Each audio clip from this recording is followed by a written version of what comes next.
இயேசு உங்களை நேசிக்கிறார். பிரியமானவர்களே, இந்த நாளில் ஆண்டவர் நம்மளோடு பேசும்படிய வேதத்திலிருந்து 2 வசனங்களை கூட வாசித்து ஆண்டவர் நம்மளோடு பேசுகிற காரியத்தை பார்ப்போம்.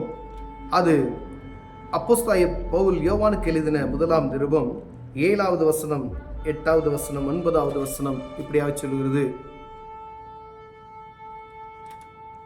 அவர் ஒளியில் இருக்கிறது போல நாமும் ஒளியிலே நடந்தால் ஒருவரோட ஒருவர் ஐக்கியப்பட்டிருப்போம். அவருடைய குமாரனாகிய இயேசு கிறிஸ்துவின் இரத்தம் சகல பாவங்களை நீக்கி நம்மை சுத்திகரிக்கும். நமக்கு பாவம் இல்லை என்போமானால் நம்மை நாமே வஞ்சிக்கிறவர்களாய் இருப்போம். சத்தியம் நமக்குள் இராது.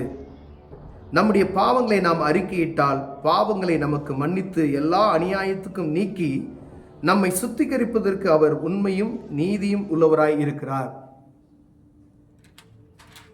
நாம் பாவம் செய்யவில்லை என்போமானால் நாம் அவரை பொய்யராக்குகிறவர்களாய் இருப்போம். அவருடைய வார்த்தை நமக்குள் இருக்காது. பிரியமானவர்களே, உலகத்தில் பிறந்த எல்லா மனிதனும் பாவத்தில் சிக்குண்டு இருக்கிறதை நாம் பார்க்க முடியுது. ஏன்னா ஒவ்வொரு மனிதன் பாவத்திலே விழுந்து கிடக்கிறதை ஆண்டவர் சொல்லி, எல்லாம் பாவத்தில் தான் உருவாக்கப்படுகிறாங்க அப்படின்னு சொல்லி. ஏன்னா இந்த பூமியில மனிதன் பிறக்கும் பொழுதே சகல எல்லா உலகத்தினுடைய காரியங்களுக்குள்ளும் இருந்துதான் பிரித்தெடுக்கப்படுகிறதை நாம் பார்க்க முடிகிறது. எல்லாம் மனம் போன வாழ்கிற ஒரு வாழ்க்கை. அந்த வாழ்க்கையிலிருந்து ஒளியின் தேவனாகிய அவர் ஒளியில் இருக்கிறது போல நாமும் ஒருவரோடே ஒளியில் நடந்தால், நம்மை ஆராதிக்கிற தேவன் ஒளியாய் இருக்கிறது போல நாமும் ஒளியிலே நடந்தால் வெளிச்சத்தில் நடக்கணும். அப்பதான் ஒளியில இருளான இடத்திற்கு கடந்து செல்லாதபடி. இருள் என்று சொன்னாவே அது அசுத்தம், அது சத்ருவினுடைய காரியங்கள். இருள் வெளிச்சத்தின் பிள்ளைகளாய் நடக்கும்படி ஆண்டவர் விரும்புகிறார். ஒருவரோட ஒருவர் ஐக்கியப்பட்டிருக்கணும். ஆண்டவரை அறிந்து கொண்ட ஒளியில் நடக்கிற பிள்ளைகள் ஐக்கியத்திலிருந்து தவறுகிறவர்களாய் காணப்பட்டோமானால் அது எப்பயும் ரொம்ப ஜாக்கிரதையா இருக்கும். ஐக்கியம் என்பது மிக முக்கியமானது. ஒரு 3 பேர் கூடி ஜபிக்கிறீங்க, சபையில கூடி ஜபிக்கிறீங்க, நண்பர்களாய் கூடி ஜபிக்கிறீங்க, ஒரு ஒரு ஐக்கியமாய் கூடி ஜபிக்கிறீங்கன்னா அந்த ஐக்கியம் என்பது மிகவும் முக்கியமானது என்று சொல்லப்படுகிறது. ஒருவரோடு ஒருவர் ஐக்கியப்பட்டிருப்போம்.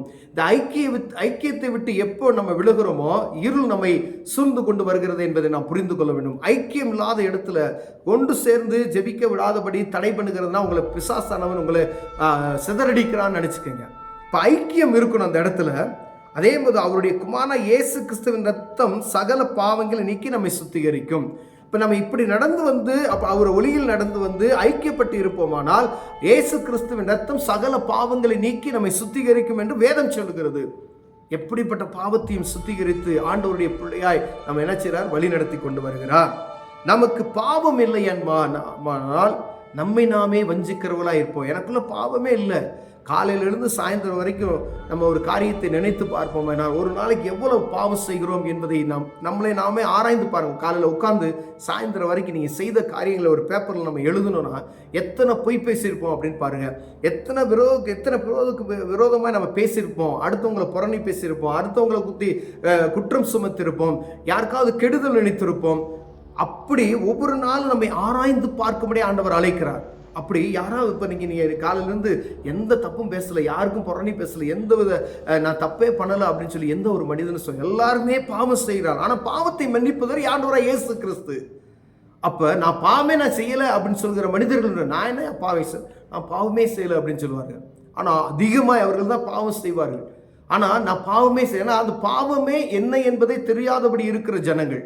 இப்போ நான் பாவி என்று சொல்லாத அப்போ என்ன வேதம் என்ன சொல்கிறது? நமக்கு பாவம் இல்லை என்போமையானால் நம்மை நாமே வஞ்சிக்கிறவராயிருப்போம்.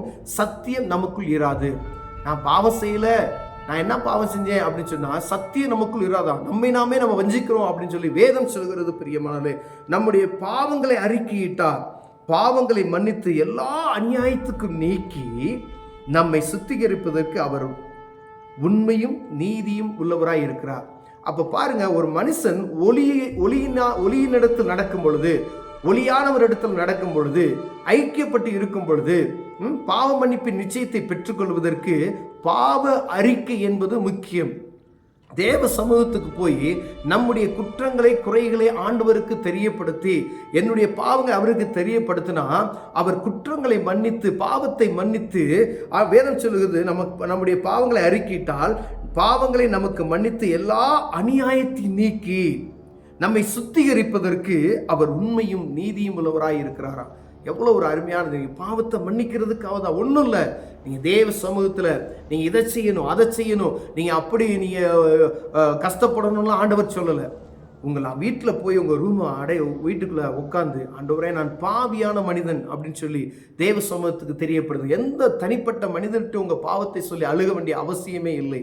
தேவ சமூகத்தில் நீங்கள் உங்கள் அரைக்கதவை பூட்டி கொண்டு தேவ சமூகத்துக்கு, ஆண்டவரே நான் பாவி என்று நீங்கள் சொல்லுவேன். அவர் அவருடைய உங்களோடு பேசுகிறது நீங்கள் பார்க்க முடியும். உங்கள் இருதயத்தை திறந்து தேவ சமூகத்துக்கு நீங்கள் தெரியப்படுத்த, ஆண்டவரே நான் இந்த குற்றத்தெல்லாம் நான் செஞ்சுட்டேன், என்னை மன்னிங்க, நான் மனம் திரும்பணும்னு நினைக்கிறேன், இந்த பாவத்திலிருந்து வெளியே வரணும்னு நினைக்கிறேன், நான் பரிசுத்தமான ஒரு வாழ்க்கைக்குள்ள நான் வாழணும்னு நினைக்கிறேன் அப்படி நீங்க சொல்லுவேனால் ஆண்டவர் பாவத்தை மன்னித்து நீதிமானாய் உங்களை மாற்ற வல்லமையுள்ளவராக இருக்கிறார். பிரியமானவரே, ஒருவேளை நான் பாவியே இல்லைன்னு சொன்னா ஆண்டவரையே நம்ம குற்றப்படுத்துகிறவராய் காணப்படுகிறோம் என்று சொல்லப்படுகிறது.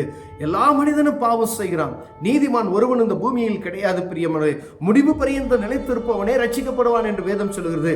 கடைசி எக்காலம் துணிக்கும் பொழுது தேவ சமூகத்தில் உண்மையா இருக்கிற மனிதனே ஆண்டவருக்குள்ளாய் அந்த பரிசுத்த ஸ்தலத்துக்குள்ள அழைத்து செல்ல முடியும். அந்த நேரம் வரைக்கும் தன்னுடைய பரிசுத்தத்தை காத்துக்கொண்டு ரட்சிப்பின் அனுபவத்தை வெற்றிகரமாய் முடிக்கிற ஒரு மனிதன் தான் தேவ சமூகத்துக்குள்ள உள்ள நுழைய முடியும். பிரியமானவர்களே, ஏதோ இன்னைக்கு நான் ஒரு நாள் நான் ரட்சிப்பின் அனுபவத்தில் இருக்கிறேன், நாளைக்கு நான் மாறுவேன், நாளை கழிச்சு மாறுவேன், ஆனா ஆண்டவருடைய வருகை எப்ப வரும் என்பது யாருக்கு தெரியாது. அப்போ பாவ மன்னிப்பின் நிச்சயத்தை பெற்றுக்கொண்டு அவருடைய பாதையில கடந்து செல்லும் பொழுது ஆண்டவர் பாதுகாப்பார். அதுக்கான வாசல்களை அவரே திறப்பார், உங்களை பாதுகாப்பார். பரிசுத்தமாய் வாழ்வதற்கு அவர்கிட்ட நீங்க கிருபை கேட்டீங்கன்னா அவரே தருவார். அப்போ தேவ சமூகத்தில் நம் பாவிகள் என்பதை ஒத்துக்கொண்டு பாவ அறிக்கை செய்து பாவ மன்னிப்பு நிச்சயத்தை நாம் பெற்றுக்கொண்டால் ஆண்டவர் ஆசீர்வதிக்க வல்லமையாக இருக்கிறார். அநேக நேரங்களில் நாம் பாவி இல்லை என்று சொல்லுகிறோம், நாங்கள் என்னையா குற்றம் செய்தோம் அப்படின்னு சொல்லுவோம். ஆனால் மனிதன் ஒவ்வொரு நாளும் பாவம் செய்கிறதை நாம் மறக்கவே முடியாது. எத்தனை பொய் பேசுகிறோம் என்பதை நினைத்து பாருங்கள்.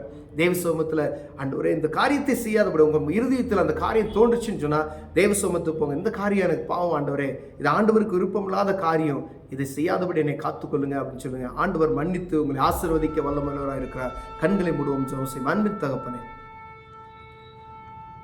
அநேக நேரங்களில் நாங்கள் பாவமே செய்யவில்லை என்று துரியரமாக சொல்லுகிறோம். ஆண்டவரே, எங்கள் பாவங்களை, குற்றங்களை மன்னிங்க, நீதிமானாய் மாற்றுங்க. இயேசுவின் நாமத்தில் பிதாவே, ஆமென்.